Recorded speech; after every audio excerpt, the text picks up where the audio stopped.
What's up everyone, this is Shark talking, welcome back to my channel. In today's video we'll be talking about the Battle Festival, Romancing Festival banner. This one people are calling up as Subtix banner, where you can summon for past styles, but there are some rules here, like you only find styles that were released before 29th of July, and also they will remove all styles that got a rerun between 31 of January and 29th of April. So there are a lot of styles missing out here. For example, we will not find SaGa Frontier Remaster styles because they just got a rerun. And is it worth summoning here because of that? The styles can be old, some of them are still relevant, some of them have very good inheritance for the future or even for now. That's why I spent 3 days doing some researches about future amplifies, about inheritance that works now, that works in the near future, to discuss if you should be summoning here or not. 5,000 jewels is a very high entry point. I wish they just reduced this to 3,000, but it is what it is. For people that are missing out on some styles, they will still find this attractive. They have some bundles on sale. You should just think if you want to summon and purchase those jewels. I'm not be discussing too much about costs because you should be making the decisions. But the first things that we need to see, let's click on summon details. We have plenty of SS styles, of course. There is one thing that I didn't like here. The chances of getting an SS is only 5%. Because this is a special banner and the entry point is pretty high, I know there is a selective ticket that you get for each summon, but 5% is not so good. I wish they just give us 10% so we had a real chance of getting something here. Since the chances of each different style are just so low, as you can see, 0.05 and something. RNG can screw you up and give you very bad styles, just like when you get off banners on other premium banners. Another good thing about this banner is that we will get limited versions of S and A styles from the past. Like, there is this red that has Raksha, an attack with delay, so it helps his cycle. We have Nadar that has a triple S attack with 9 BP coast. Tatiana with Kongringer, another 9 BP attack with triple S damage. There is also Final Emperor that has Will Swing Plus as inheritance, or this version of Claudia that has the highest intelligence cap, and some other options. But you cannot pity them, so just focus on the double S styles. And that's it, just know that it's 5%, you may just not get anything worth with the summons. Instead, you just have to pity by the selective tickets, as you can see, every single time. So we have a mux of 4 different selective tickets. And those tickets you can find by clicking on Shop, then Exchange, and going here in the top after you did the summons. There's no way to get this for free. And all the styles will be here by order of release, as you can see. So let's cut the point and talk about it by giving a look on my table. I made a special spreadsheet just to discuss everything. So here we are, I'll be giving the link to the description of the video. And first of all, let's talk about how I'm looking on this. This is not a direct evaluation of the styles, but instead I'm trying to evaluate their value as a PD and for long-term investment. So some recommendations will be just about inheritance for future styles instead of just talking about these characters being really useful right now. Sometimes it's better to just look into the future than just keep thinking about using old styles. Well, they would just be outclassed as new characters releases. So, the 2 most important characters of this banner are Matriarch and Nawal's daughter. Matriarch is the best style in the game because of Peon of Victory, a skill that can buff STR, agility, endurance, and intelligence, and she is the most useful character for hard content, and is the most important reason for you to use this banner. Then the second one is Nawal's daughter, that buffs all status and gives +1 BP, allowing many characters to reduce their cycles from 4 turns to 3 turns. She's super useful in boss fights as well, and many times you want to use both Matriarch and Nawal's daughter together. Buffers are extremely hard in this game, so they take the highest priority. Then we have Jo. Jo may not clear waves by herself all the time anymore. She is getting a little old, but she has a turn 1 fast attack with cold and heat elements, and they are still hard to find. She can keep attacking with El Nino if you have her second style, but even without it, she can lead some squads because she buffs the damage of the party. So these are the highest rewards for those that want to use this banner. Now for the double S grade, we will have characters that are useful right now or will just affect the performance of the current characters or the new future characters. And we have here first Vagrant that can inflict AoE confusion and paralyze. He may not be the best one, but if you miss it out on two styles like Rouge or Saruin that are better AoE confusion inflictors, you can just use Vagrant instead. His paralyze chance is good, but he's pretty low priority in the turn order. He may attack after the enemy, so if you have Global X and press, it still works. So, a good option. Then we have Taria. She's the best AoE petrifier in the game and very useful in Ward Tower because she can self-buff intelligence, and that extra intelligence certainly helps inflicting petrifying enemies with some resistance or even enemies with high will. Then there is this version of Rock Bouquet. She has 3 good attacks and can send them to other versions of Rock Bouquet, especially Global X with a nuke chance and also an AoE with Shadow and Lightning. Those attacks are pretty nice and she works by herself even if you don't have older versions. Then we have this version of Acelus that has Mirage Step, an AoE intelligence debuff attack that is very good, although only useful right now on the summer version of Acelus, but even better if you get the future Mystic style. That Mystic style is coming pretty soon, in probably 2 or 3 banners from now, so now is a chance if you are missing out and you want to get the max performance. Then the next one is this version of Mikhail that gives 2 very interesting options for Global X Mikhail if you have it. One is Light Speed that can become Light Speed Plus, and the other one is Noble Cross. Mikhail is a very powerful character that will stay relevant because he has very high dexterity and agility, and he will just keep recovering HP and dexterity every time that he attacks. So, by use of Light Speed, every turn he buffs dexterity, agility, and heals, allowing him to reach evasion and just keep being safe, increasing damage. He is the best Light Speed user right now in the game. There are other versions like Hilda and even Xenon, but he's the best one if you get access to this. Then we have Termite Final Emperor that has 2 interesting skills for inheritance, being Double Dark Blade and Holy Light. One is a very powerful nuke attack, the second one is a sheep AoE attack. The powerful attack will be used by Global X Emperor, and it's actually the 3rd strongest slash damage in the game. He only loses to Rolfas on max potential and Gustavus Triple Crush. Then there is Musical Coppelia that carries Artemis Soul, and it's very good if you inherit into her Global X style. Next one being Summer Silver that has a very strong 10 BP AoE attack. Sadly it costs 2 LP, but will be more important when we get her next style on Halloween that also recovers BP when she kills targets, and we'll probably be able to use it 2 times in a 3-turn cycle. Good now, but better in the future. Now there is Summer Final Empress. This version of her allows you to use the shield from her Global X style. Imperial Shield negates all damage and can be used 2 times in a 3-turn cycle with this version. And will help out some counter units like Monster Fornews and Princess Lion, since they do take damage, and you can solve most challenges in 3 turns. She can also use Quadruple Moon Strike on turn 1 and turn 3 by inheritance of the same Global X Empress, and carries a 3BP skill that can self-heal, so will help Global X as well. So there is a lot of interchanging inheritances. Then there's also this version of Khalid that got an amplify to his Demilun Burst that became now an opener AoE with the Chase single target attack that makes him powerful. He also buffs Lightning and Slash squads and will work super well with the latest Madeleine that has the same attack. Next one is this version of Assault that has Shield, a spell that can debuff dexterity, and the buffing dexterity is kinda rare these days. He also allows for turn 1 fast attack with his Torrential Storm into his future style. Then we have this version of Thomas. If you have the last premium one, he can get Delta Petra here so that he can use it twice in a row.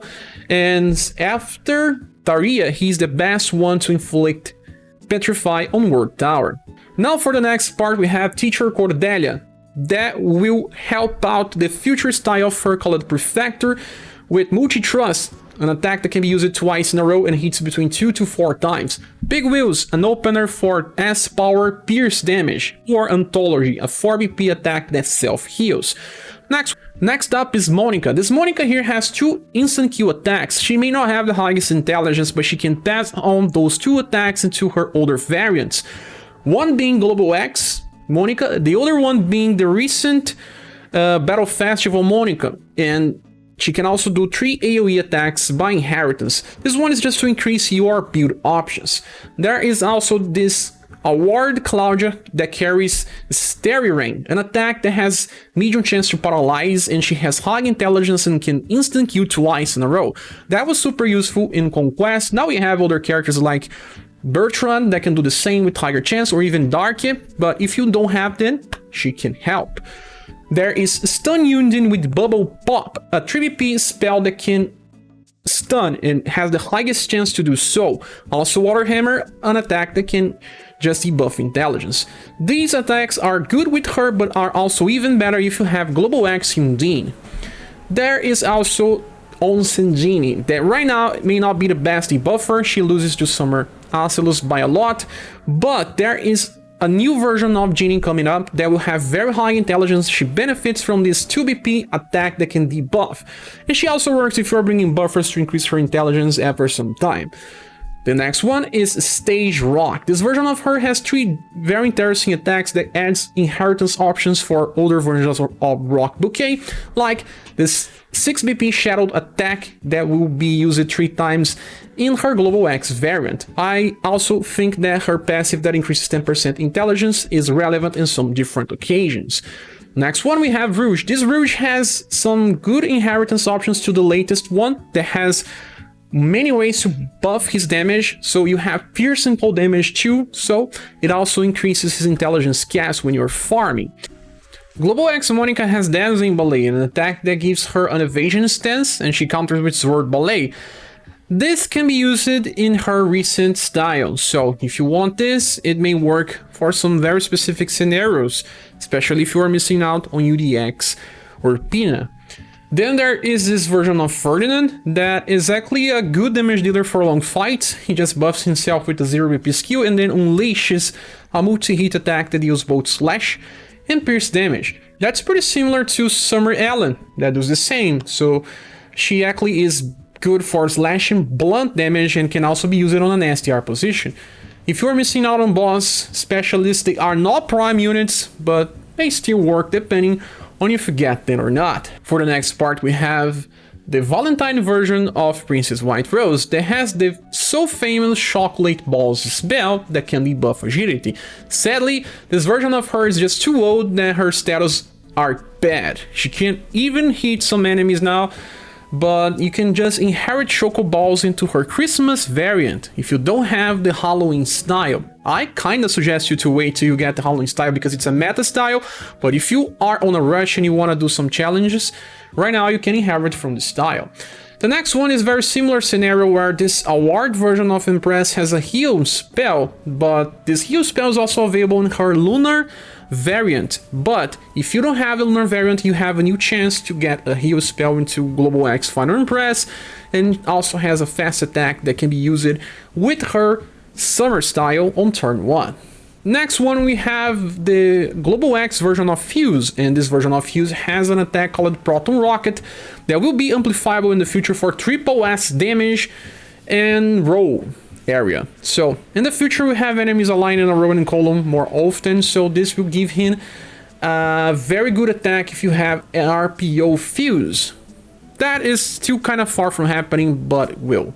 Next one we have Madeleine. This is the first limited version of her. She has also a turn 1 evasion stance that still works, but her damage output is pretty low compared to other units.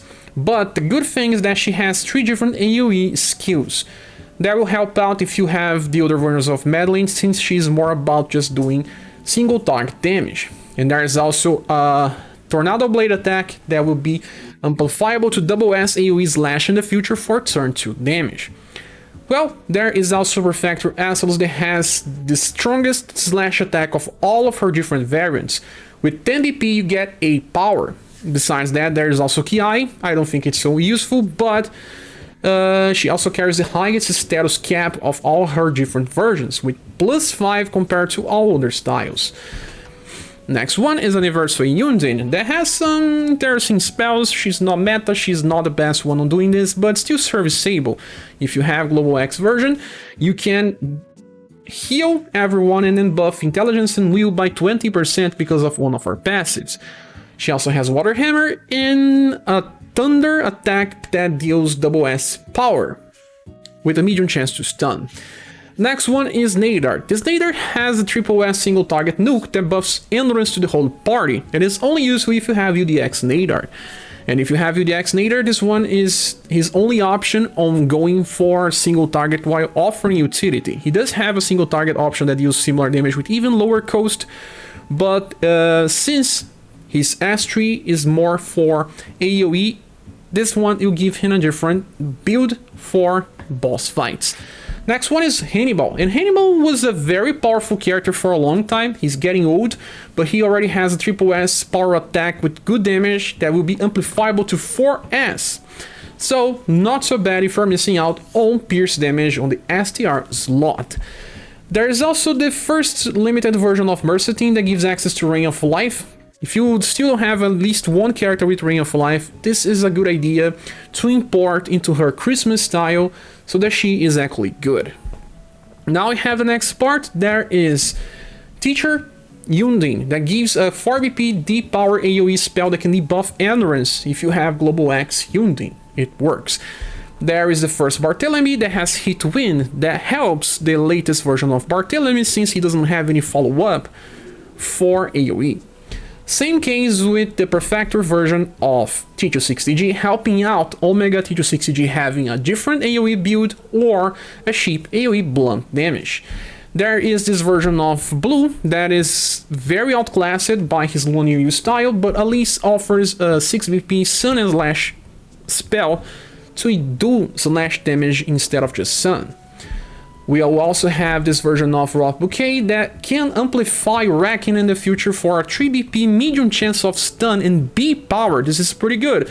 Heaven's Thunder will also be amplifiable for S power with medium chance to paralyze. So you can open with Heaven's Thunder, or you can just keep using Wrecking after a nuke attack. There is also Teacher Sif. This one has a 5 VP row attack that buffs STR to the party.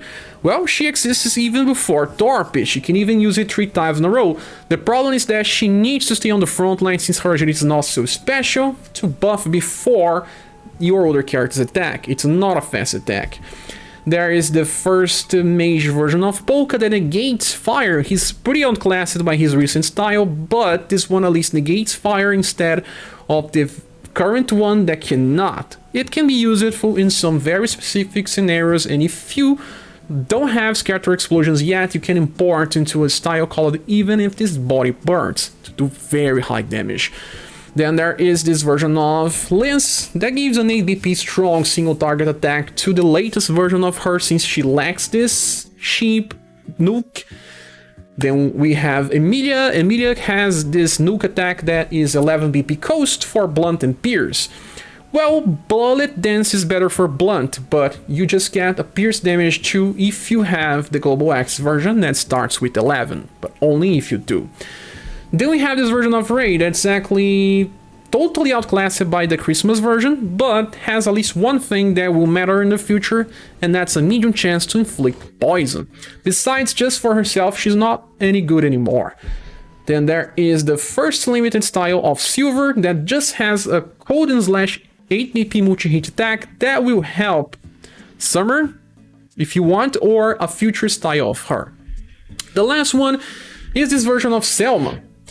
In the future, we'll get a different version of Selma, and she can get light speed from this style. We all know how good light speed plus is in global, and it only matters if you are chasing out Selma future style. Now, there are other styles here. These are the other remaining styles. Some of them may be interesting for some people, like we have a future version of ScherBR, but he doesn't really need Maelstrom. We can use this version of Princess White Rose. We have a attack that can debuff Will and has B power, but we barely use Princess White Rose for this. There is this version of Katarina that's strong, but we already have UDX that does not need this one, and we'll get a future one that also does not need. There is also this version of Feliz that can inflict confusion, but there are other confusion inflictors, even Evelyn that's easy to get. We have this version of Monica that can inherit Firecracker, but she's not exactly a fire damage dealer, so she only opens with fire but cannot follow up, so this means that it's not so useful. So in the end, the other styles, I don't see the inheritances being so important anymore, so you can just keep them, in my opinion. But that's all my opinions. What is yours? Please say here in the comments. Are you planning to summon this banner? Have you summoned it already? Please click the like button if this helped you in any way as well, because it took me 3 days to compile all this information. And I hope to see you soon in the next video. Bye.